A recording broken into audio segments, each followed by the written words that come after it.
One of the last elements you'll create for your publication is the table of contents.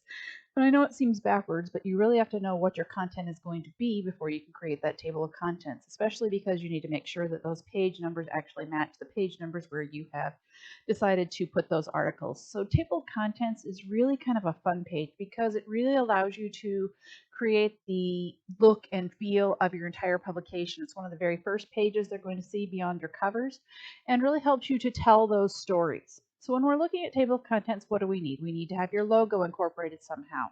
Obviously, headlines and subheads. We need to make sure that your publication body elements, not the ads, the page numbers actually correspond to the page placement. You want to make sure you've got at least 3 different graphic elements because you want to be able to tell this story visually. Make sure you're including those photo credits and that you are finding some strong inspiration pieces. Otherwise, other requirements are relatively straightforward.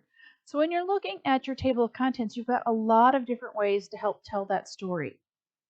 Some people choose to do it with a lot of text. Some people choose to do it with pictures. This is a great place to use some of those tutorials that you've created. Maybe you want to use some of the actions. Maybe you can use some of the different types of double exposures. Maybe you want to create a really cool picture. Maybe you want to use a collage. How can you best tell this story in a way that is visually exciting and interesting, that's going to make people really want to keep turning and find out what's going on? Generally, on table of contents, remember this is not a textbook. So you're not going to see a lot of those dot leaders, a little dot, dot, dot, dot, dot page number. Think about how you can use the grid system. We don't necessarily want to see an entire page worth of lines.